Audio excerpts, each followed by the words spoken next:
Next.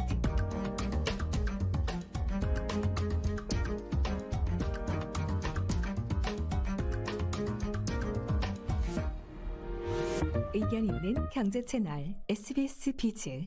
애터미는 $10,000,000의 후원금을 전 세계 어린이들에게 기부하는 것으로 한국 컴패션과 첫 동행을 시작합니다. 큰 돈을 쥐고 있는 그것은 올바르지 않다. 빨리 이것이 제대로 쓸 수 있는 곳에 흘러가야 된다. 그것이 뭐 특별해서라기보다는 당연한 거라고 저는 그렇게 생각을 하거든요. 전 세계 어린이를 돕는 컴패션의 70년 역사상 최대 금액 기부로 세상을 놀라게 한 기업이 있습니다. 미화 $10,000,000. 이 통 큰 기부의 주인공은 오래전부터 크고 작은 나눔을 해왔던 기업이죠. 합리적인 가격으로 좋은 물건을 공급하는 유통업체로 올해 $3억 수출탑을 쌓은 견실한 기업이기도 합니다. 나눔을 우선하면서 지속적인 성장을 이끌어올 수 있었던 이 기업의 원동력은 무엇일까요? 이 사무용 의자에 그 비밀이 숨어 있습니다.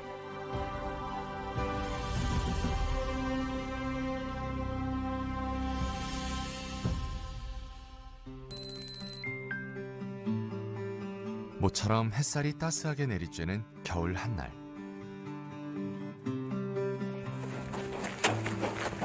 뛰고 하나 둘 뛰고 아시겠죠?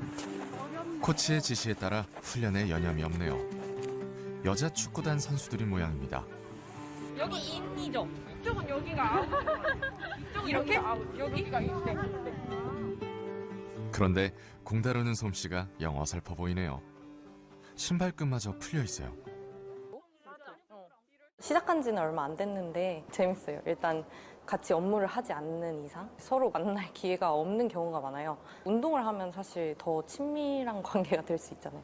그래서 그런 부분도 있는 것 같고 무엇보다 그냥 스트레스를 풀 수 있는 환경을 회사가 제공해 준다는 게 그냥 제일 감사한 부분인 것 같아요. 훈련은 퇴근 이후는 물론 업무 시간에도 가능합니다. 직원들의 표정이 유난히 밝은데요. 이유가 뭘까요? 제가 6년 차인데 비슷한 시기에 취업했던 다른 친구들이 일하고 있는 기업들이랑은 확실히 많은 차이가 있는 것 같고요. 그냥 저희 회사 이런 문화가 있고 지원이 있다는 거를 말해주는 것만으로도 놀라는 친구들이 상당히 많은 것 같아요. 비슷한 시각, 체육관에서는 농구가 한창입니다. 꽤 오래된 사내 농구 동아리죠. 레포츠 전문 회사도 아닌데 일들은 안 하고 모두들 스포츠를 즐기고 있습니다. 진짜 말 그대로 놀다가 일하고 싶을 때 일해야지 진짜 진심으로 일에 대해서 이제 접근을 할 수 있고 또 일에도 진심이 될 수가 있거든요. 맞습니다. 저희 노는데 진심입니다. 흔히 볼 수 없는 승마장도 있습니다. 여가 활동으로 쉽게 즐길 수 없는 승마인데요. 말 확보도 쉽지 않고 전문 교육을 따로 받아야 해 일반인에겐 접근성이 떨어지는 취미죠. 승마 역시 직원들 마음대로 이용할 수 있습니다. 지금 원래 근무 시간이잖아요. 네, 근무 시간이죠. 놀다 지치면 일할 수 있는 복지. 가급적 업무 시간 안에 직원들이 잘 즐길 수 있도록 승마, 수영 같은 레저 활동을 권장하고 있고요. 당연히 이렇게 운동해도 됩니다. 규모 있는 공간도 필요하고 시설 관리도 까다로운 수영장도 있어요. 마치 스포츠 센터를 옮겨놓은 것 같죠? 산의 곳곳에 놀이터로 삼을 만한 재미난 공간이 넘쳐납니다.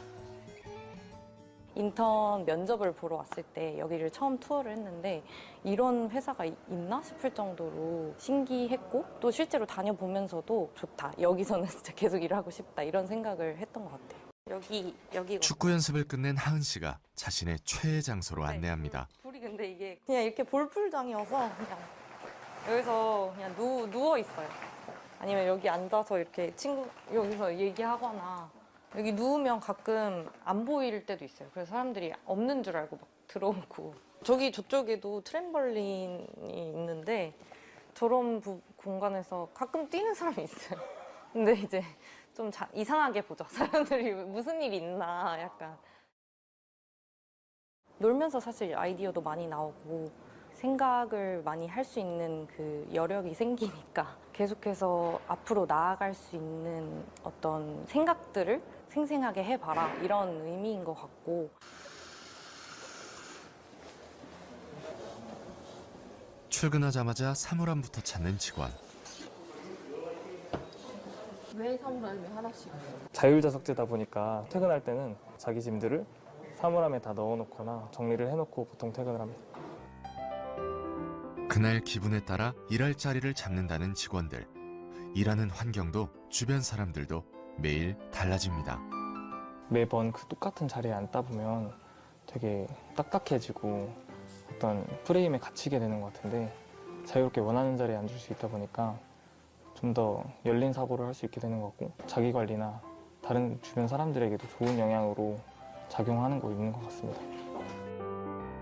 카페로 일하러 가는 사람들이 많은 요즘 카페 분위기의 공간이 사방에 있습니다. 팀원들이 여기저기 떨어져 있으니 상사 입장에선 불편하지 않을까요? 사실은 익숙하지 않을 수 있죠. 제가 출근을 하면 저는 저희 팀원들이 정확하게 어디에 앉아 있는지 잘 모릅니다.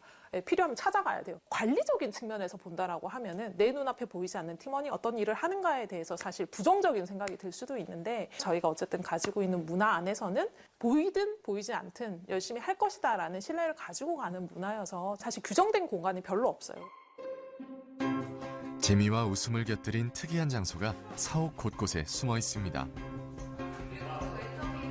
캠핑장 공간은 직원들에게 인기가 높습니다. 창의적인 공간에서 자유롭게 어울리면서 부서 간의 장벽이 사라졌답니다.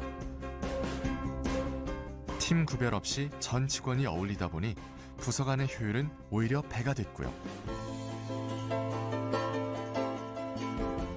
가벼운 농담이나 관심사로 시작된 대화는 업무 아이디어로 이어지고 그렇게 새로운 프로젝트가 생겨나곤 합니다.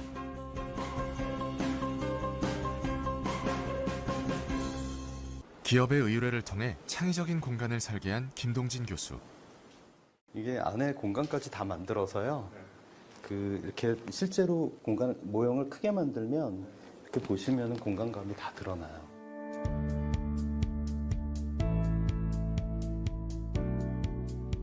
건축주와 건축사의 생각을 맞추는 일은 꽤 어려운 작업입니다.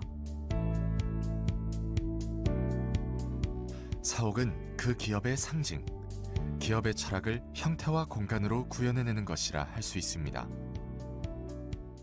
사옥을 설계한다라는 게 쉽지는 않아요. 기업 정신이 들어가야 되는 부분이어서요. 회장님이 뜻하는 그 기업 정신에 대한 그런 부분들을 한 2, 3년은 설계 작업을 같이 했었던 것 같아요. 노는 공간을 만들자라는 말씀을 많이 하셨어요. 조직원들 하나하나들이 다 창의력을 발휘하고 능동적이고 자발적으로 일할 수 있는 그런 무대를 만들어주면 일은 저절로 만들어진다라는 생각을 가진 것 같아요. 그런 얘기를 하면은 뭐 많은 반론들이 있었어요. 진짜 막 하루 종일 와가지고 농구만 하다 가고 하루 종일 수영만 하다 가고 하루 종일 말만 타도 가도 된다는 얘기입니까? 그래. 난 그렇게 해도 된다고 생각한다. 왜 제가 그렇게 하냐면은 그렇게 사는 것이 효율적이기 때문에 그렇게 사는 거예요. 월화수목금 꾸역꾸역 9시 되면 막 부지런히 출근하고 퇴근하고 그것이 과연 효율이 나겠는가 하는 그런 측면에서 봤을 때는 직원들이 너무 일에만 빠져 있으면 안 된다. 사원 중심의 놀이터 사옥이 완성되기까지 꼬박 10년이 걸렸습니다. 박한길 회장의 가장 큰 꿈이 이루어졌죠. 준공식 날 누구보다도 이렇게 기뻤던 그런 기억이 납니다. 놀이공간 안으로 들어간 사무실 이런 컨셉이었어요. 그리고 그 놀이공간에다가 책상을 놓고 일을 한다고 생각을 하자. 건축도 꿈을 꾸는 일이라고 생각을 해요. 창의적인 생각을 끌어내는 공간, 그리고 많은 사람들이 함께 소통하고 협력할 수 있는 공간을 만드는 것. 어떻게 보면 가장 추상적일 수 있는 꿈들을 현실화하는 과정에서 새로운 장소가 나오지 않나 그렇게 생각이 드네요. 기업 정신을 고스란히 담아낸 사옥은 한국과 미국에서 큰 상을 받으면서 건축사에 족적을 남기기도 했죠. 유연한 조직문화 정착을 위해 박한길 회장도 권위를 내려놓은 지 오래입니다.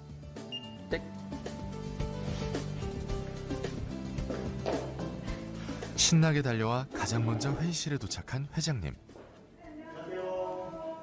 어서 와요. 어서 와요. 어서 와요. 아, 복 너무 많이 받았어. 어? 어제 커피 쏘셔가지고. 다 가져가. 나 그만 받아도 돼. 아주 처음에 썼던 글씨. 프로젝트가 생기면 수시로 나타났다 사라지는 회의. 이 사안에 대해 가장 잘 아는 직원이 책임자입니다. 인턴이나 신입사원이라도 상관없습니다. 근데 이거를 쓰고 나서 균형이 안 맞고 하는데 다 보정 작업을 해야 돼요. 네, 후보장 다 해서 할 건데 저희가 이게 아무래도 글씨를 쓴다기보다 예술적인 퍼포먼스를 보여주는 거기 때문에 상형 문자스럽게 나오는 게 좀 더 예술적으로 보일 것 같아요. 그것도 그렇고 몸 동작도 퍼포먼스잖아요. 그 느낌을 다 살려야 되니까. 그럼 한번 초이스가 나보다 못하기만 해봐라. 그러니까 영상 찍을 때 이렇게 손들면 누구나 참석할 수 있다는 프로젝트. 회장이 참여했다고 주눅들지도 일방적으로 의견을 따르지도 않습니다. 직원들이 회장이 얘기를 해도 잘 안 들어요. 자기 생각대로 다 하고 있는 거야. 그게 사실은 잘하는 거거든요. 저한테 말 안 듣고 빡빡 우기고 달라드는 직원을 저는 매우 아낍니다. 나 회장 계급장 떼고 맞짱 뜨면은 그거 쾌감 있잖아요. 그냥 져줄 생각은 없어요. 예, 안 져주거든요. 같이 한바탕 붙어가지고 저를 이겨먹는 직원이 있으면은 기분이 좋죠.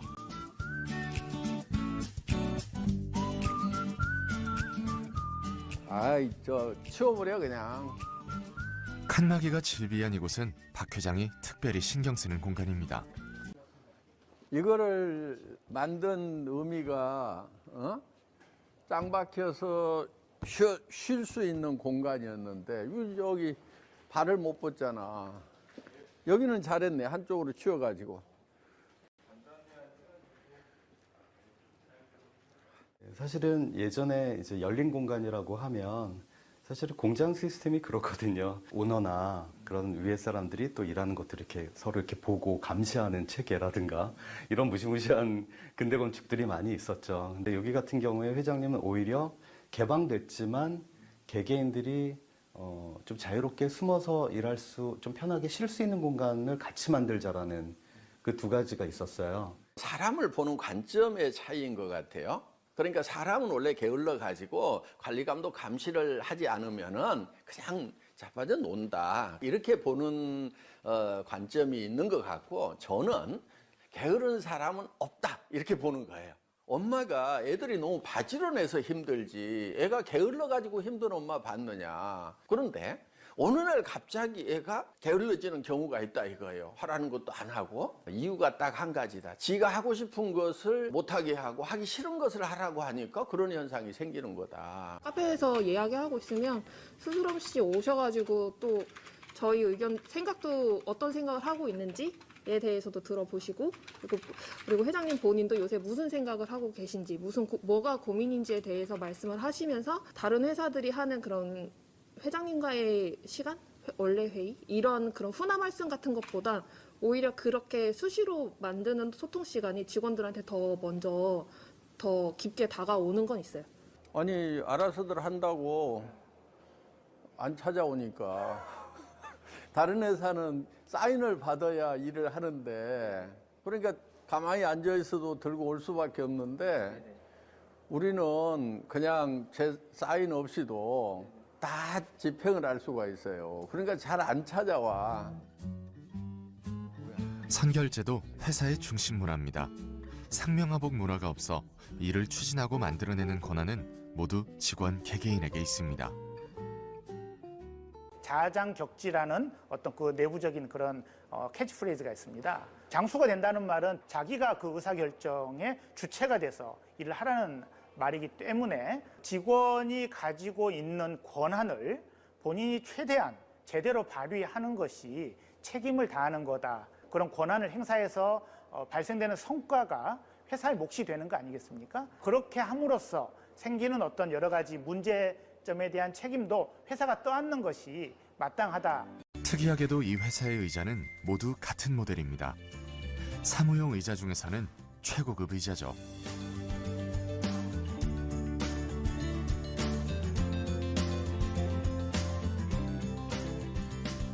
전 직원이 똑같은 의자를 사용하고 있습니다. 사장님 회전 의자 큰 거 이런 거 쓰고 이사님 의자 다르고 과장님 의자 다르고 사원 의자 다르고 그런데 가장 많이 앉아서 일하는 사람들은 그 직원들인데 의자만은 최고급 의자를 줘야 되겠다. 그래서 이제 그 의자를 전 직원들에게 선물을 한 거죠. 그리고 또 한편은 이제 이런 생각도 한 거예요. 자, 회장하고 같은 의자에 앉았으니까 전 직원이 다 회장이다. 직급도 본인이 결정합니다. 자신에 맞는 직급을 스스로 정해 명함에 새기면 그만. 차장도 팀장도 넘쳐납니다. 과장 5명 중에 부장 될 사람은 1명밖에 없을 거란 말이야. 그러면 나머지 4명은 경쟁에서 밀리게 되는데 그런 시스템이 과연 온당한 건가 하는. 근데 협력하라고 해놓고 시스템은 경쟁 시스템을 만들어 놓으면 어떻게 협력을 하냐 하는 거예요. 직급을 마음대로 적도록 이렇게 해주면은 굳이 누가 뭐 내가 막 노력해가지고 뭐 잘 보여가지고 또는 남을 누르고 승급해야 될 그런 필요성을 못 느끼게 되는 거죠. 지금은 사실 어떤 일의 완벽성보다는 타이밍이 굉장히 중요한 시대입니다. 자잘한 실패를 하면서 성공으로 나아가는 게 훨씬 더 나은 방법인 거지 완벽을 기하다가 타이밍을 놓치는 게 훨씬 더 큰 실패인 거죠. 그러면 완전 더 큰 실패를 피하기 위한 어떻게 보면 굉장히 현명한 선택이 아닌가? 2020년 대한민국 일하기 좋은 100대 기업 대상을 비롯해 다양한 곳에서 일하기 좋은 기업으로 손꼽히고 있습니다. 지난해에는 아시아에서 일하기 좋은 회사로 선정되기도 했죠. 일하기 좋은 회사가 성과가 나쁠 리 없겠죠. 창업 이후 국내 40배, 해외 진출 9년 만에 60배가 훨씬 넘는 매출을 올리며 꾸준한 성장을 보이고 있습니다. 지난해 전체 매출 2조 2천억 원을 달성했죠. 수출의 탑 시상식의 단골 수상자가 될 정도입니다. 1억 달러 수출 탑을 받은 지 불과 2년 만입니다. 3억 불 이상의 탑은 전국적으로 23개 기업에 불과합니다. 충청남도 기업 중에서는 최고의 탑입니다. 품질을 높여서 다른 데하고 차별화를 가되 가격이 높아지는 건 어쩔 수 없다. 이제 이런 전략이 있고 또 하나는 품질이 좀 낮더라도 나는 가격 경쟁력을 가지고 가겠다. 이게 보통 경영학에서 얘기하는 차별화 전략의 핵심인데 소비자 입장에서는 어떤 것도 포기할 필요가 없다. 소비자에게 가치 있는 거다. 그러면 두 가지를 다 추구해 나가자. 우수한 중소기업을 발굴해 품질 좋은 제품을 적정 원가로 공급받고 협력사에게는 안정적인 판로를 제공합니다. 그 과정에서 협력사의 생산 라인 증설을 위한 자금을 지원하고 늘어난 생산량으로 더욱 낮아진 원가가 제공되죠. 좋은 제품을 싸게 많이 팔면 그만큼 매출이 늘어나게 됩니다. 결국 소비자는 신뢰를 갖고 절대 품질, 절대 가격의 제품을 계속 이용할 수 있게 되는 거죠. 유통의 원리는 좋은 제품을 싸게 팔면은 잘 팔린다는 것이 원리라고 생각을 합니다. 장기적으로 성공을 하려고 하면은 원리 원칙대로 하는 것이 답이다. 절대 품질, 절대 가격 원칙이 제대로 먹혔던 건강기능식품. 현재 매출의 상당 부분을 차지하고 있습니다. 처음에는 저희도 거의 마진이 없었어요. 그냥 원가 수준에 줬는데 많이 파니까 원가가 내려가는 거고 그 원가가 내려가니까 그걸 갖다가 제조업체에서 다 가지지 않고 그걸 판매업체에 돌려주고 이런 순환이 애텀이나 제조업체나 서로 윈윈했다 이렇게 보시면 될 것 같아요. 근데 만약에 가격이 이제 더 낮춰지고 품질을 올렸을 때 매출이 더 안 일어나면 그 제조업체 입장에서는 어떻게 될까요? 그 손해 보잖아요. 박스당 그 포 수량을 늘려줬거든요. 그 늘려줄 때마다 매출이 20-30%씩 계속 올라갔어요. 벼랑 끝에서 살아 돌아온 협력업체도 있습니다. 2016년에 그 화재가 났습니다. 그래서 제가 그 황망한 마음으로 이제 현장에 이제 왔었는데 그때 전화가 한 통 오는 거예요. 그래서 이 시간에 누가 전화를 하지라고 했는데 애터미의 도 대표님이 전화를 해주셔가지고 위로해 주시고 도울 일이 있으면 말씀을 하라고 하시는 거예요. 그래서 참 많은 위로가 됐죠. 한 35억 정도 손실이 있었는데요. 10억 정도를 무상으로 임대를 해주셨습니다. 통상적으로 일반 업체에서는 물건 공급이 그치게 되면은 다른 대체선을 찾거나 이제 그런 방법을 하는데 애터미에서는 공장이 정상적으로 가동될 때까지 기다려 주셨습니다. 안심만 가지고 있으면 알 수 있어요. 중소기업 하면은 당연히 자금이 충분하지 않다는 거, 또 판로가 불안하다는 거. 그러니까 우리는 일품일사원칙위에서 한 번 거래를 하면은 도덕적 해이가 없는 이상은 끝까지 같이 가겠다. 이 회사의 반품률은 0.2% 전후로 유통업계 최저 수준입니다. 소비자도 합력의 개념으로 바라봅니다. 애초에 절대 품질, 절대 가격을 내세운 것도 소비자를 중심에 놨기 때문에 가능했던 거죠. 그런 노력이 통했는지 지난해 소비자 중심 경영을 재인증받았습니다. 소비자 중심 경영 기업 인증. 2007년 처음 시작된 소비자 중심 경영인 CCM 인증 제도는 지난해 기준으로 182개 기업만이 인증을 받았을 정도로 까다로운데요. 그만큼 인증 기업은 자부심을 가져도 됩니다. 그 당시에 네트워크 마케팅에 대한 인식이 그다지 좋지는 않았고요. 다단계 방식은 하나의 판매 방식의 일환인데요. 소비자들이 오인을 하게 되면서 이런 방식 자체에 대한 좀 부정적 인식이 컸어요. 그럼에도 불구하고 여러 가지 지표들을 다 충분히 점수를 뛰어넘어서 우수한 성적으로 인증을 받으셨던 걸로 알고 있습니다. 지난해 10월 귀한 손님들이 회사를 방문했습니다. 어렵게 번 돈을 귀하게 써줄 분들이죠. 가난 속에 있는 아이들이 있는데 그 아이들을 다 도울 수는 없지만 그래, 또 100명의 우간다 아이들 한번 살려보자. 죽을 수밖에 없는 그 순간에서 살아서 우리 눈앞에서 멋지게 키워져 멋진 성인으로 세워지는 그것을 보신다면 이 세상의 어떤 기쁨과 행복과도 비교될 수 없는 그것을 누리시게 될 것입니다.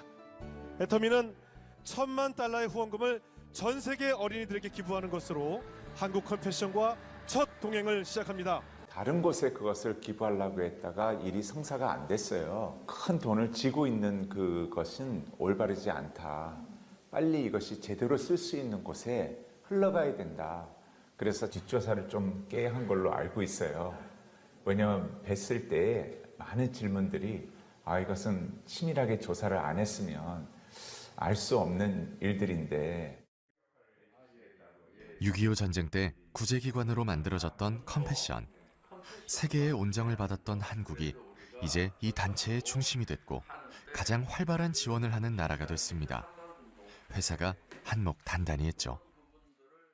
본인의 이름과 본인의 명성을 내놓기 위한 기부가 아니었다는 것을 볼 수가 있어요. 많은 기업들이 같이 애터미처럼 참여하고 기부하고 사회를 따뜻하게 만드는 바로 그런 일들이 일어날 거라고 저는 간절히 바라고 있습니다. 그것이 뭐 특별해서라기보다는 당연한 거라고 저는 그렇게 생각을 하거든요. 120억이라는 돈이 뭐 크다면 클 수가 있는데 실제로 지금 밥 굶고 잠들어야 하는 그 아이들의 숫자에 비하면은 저는 결코 큰 돈이 아니라고 이렇게 생각을 합니다. 받는 자보다 주는 자가 복이 있다고 하는데 그건 줘보면은 그 말이 무슨 뜻인지 바로 알 수가 있습니다. 기부는 설립 초기부터 이루어졌는데요. 2009년부터 현재까지 600억 원에 육박하는 금액이 이웃에게 돌아갔습니다. 한부모 가정을 이루게 된 엄마들을 돕는 비영리 단체 위드맘. 5년 전쯤이었는데 대표님께서 연락이 오셨어요. 전혀 모르는 상태였고 본인이 대표라고 밝히지도 않으셨죠. 그냥 문자로 연락 와서 후원을 하고 싶은데 이렇게 얘기를 하시길래 저희가 그때 정식 법인이 아니라서 기부금 영수증이 안 될 때였어요. 그래서 기부금 영수증도 안 된다 했더니 왜 활동을 오래 했는데 안 되냐 해서 그럼 법인을 설립할 돈이 없습니다 라고 얘기를 드렸고 그럼 알겠습니다 하고 전화를 끊으시더라고요. 그리고 며칠 뒤에 대표님이 오셨더라고요. 그러니까 저희 얘기를 들으시고는 법인을 만들 수 있게끔 좀 벌판을 만드는 일을 본인께서 도와주고 싶다고 말씀하셨고 그렇게 해서 저희가 법인을 만들게 된 거였죠. 생애 한가운데서 선택의 기로에 놓인 이들이 용기를 냈을 때 회사는 그 손을 잡아줬습니다. 미혼모를 위해 100억 원을 쾌척하기도 했었죠. 소소한 일상까지 챙기는 세심함은 도움이 아닌 나눔의 의미를 보여줍니다. 제가 장난삼아 대표님한테 그런 얘기도 했었어요. 애기 엄마들 여러 명 모아놓고 단체로 염색시키고 싶다. 본인이 원하는 브랜드가 있을 거고 본인이 원하는 옷이 있을 건데 거기에 맞춘 것들을 좀 해주고 싶다라고 말씀드렸는데 또 대표님이 또 굉장히 흔쾌히 알겠다고 해주시더라고요. 어떨 때는 애터미가 헷갈릴 때도 많죠. 사실은 기업이 아니라 저희같이 비영리 단체를 하는 단체인가 헷갈릴 때도 있을 만큼 굉장히 적극적이시고 또 좋은 일에 있어서는 공격적으로 함께 해주시고 가까운 곳부터 작은 것부터 지금 당장 회사 나눔의 기본 원칙입니다. 나눔이 부수적 활동이 아니라 기업이 존재하는 본질이고 자연스러운 문화란 생각이죠. 제가 입사했던 10년 전과 지금이 크게 다르지 않은 것 같아요. 회사가 이것들 하기 위해서 더 돈을 열심히 벌자라는 모토가 회사 전반에 흐르는 것을 좀 느낄 수 있는 것 같아요. 기업 문화의 확산은 해외 사업에도 이어지고 있습니다. 해외 시장에서 대중명품에 부합하는 제품을 찾아서 회사의 글로벌 판매망을 통해 공급하겠다는 GSGS 전략. 현지 경제에도 상당한 이득이 되고 있습니다. 제품이 입소문이 나면 해외 진출을 요구하는 현지 목소리가 높아지면서 자연스럽게 현지 법인이 설립됩니다. 절대 품질, 절대 가격으로 소비자의 마음을 사로잡고 현지에서 번 돈은 현지인에게 돌려주는 전략을 쓰고 있죠. 선도 기업들은 미래를 위해 환경보호, 사회공헌, 지배구조 전환을 우선하는 ESG로 경영 형태를 바꾸고 있습니다. 그중 환경보호는 기업이 당장 해결해야 할 1순위 과제, 몸살을 앓고 있는 지구를 위한 해법을 고민하고 있죠. 필연적으로 포장재 쓰레기를 양산할 수밖에 없는 유통업. 지난해 초에 시작한 친환경 스마트 패키징 솔루션은 그런 고민 끝에 나온 작은 해결책입니다. 저희가 애터미와 협작해서 만드는 박스는 친환경 박스라고 보시면 될 것 같습니다. 이 박스는 화학약품을 사용하지 않은 친환경 소재 물 공법을 활용한 박스로서요. 저희 애터미와 대한통운이 같이 협약을 해서 만든 박스라고 보시면 될 것 같습니다. 당장의 이익 대신 미래를 택했습니다. 비용도 과정도 쉽지 않지만 무조건 바꿔야 하는 상황이기 때문이죠. 산업 쓰레기를 고스란히 환경 쓰레기로 만들 순 없죠. 작년 1년 동안 운영한 결과 플라스틱 사용량을 230톤가량 감축할 수가 있었고 이 부분에 있어서 좀 원가적인 측면은 한 2배에서 3배 정도 올라갈 수는 있는데 고객들을 위해서 이만큼 친환경적인 서비스를 제공함에 있어서 그런 부분을 잘 캐치하고 시대 트렌드에 따라서 많이 적응하는 기업이라고 판단하고 있습니다. 더 이상 미룰 수도 미뤄서도 안 된다는 마음으로 환경 담당 부서는 모이기만 하면 친환경 소재 개발에 몰두하고 아이디어를 주고받고 있습니다. 이게 종이랑 섞은 재질로 해가지고 플라스틱 사용량이 50% 정도 감량이 될 것 같아요. 3년 전부터 꾸준히 지속하고 있는 친환경 프로젝트 블루마린도 이 팀이 맡고 있죠. 저희 회장님께서 항상 하시는 말씀이 지구는 빌려 쓰는 거다라고 말씀을 많이 하십니다. 전 세계에 있는 이 글로벌 회원분들과 함께 이런 문화 확산을 좀 주도하고자 하는 그러한 또 사명을 또 가지고 있습니다. 이 자본이라는 것이 나쁜 것 쪽이 아니고 정말 인류에 공헌하는 좋은 쪽으로 이렇게 갈 수 있다는 그런 측면에서 이 ESG 운동이 일어나는 건 정말 다행이라고 생각을 하고 기업들이 할 수 없이 끌려가는 것이 아니고 적극적으로 거기에 동참을 하는 이런 분위기가 일어나고 있는 것, 전 정말 다행이라고 생각을 합니다. 절대 품질, 절대 가격. 경영학 기본에서 벗어난 기업. 하지만 결국 원칙을 충실히 따릅니다. 유사하게 생긴 모든 제품 중에 낮은 가격이라고 생각을 하시는 분들이 있는데 저희는 동일한 사양의 가장 낮은 가격을 추구를 하고 있고요. 품질을 우선시한다라는 거.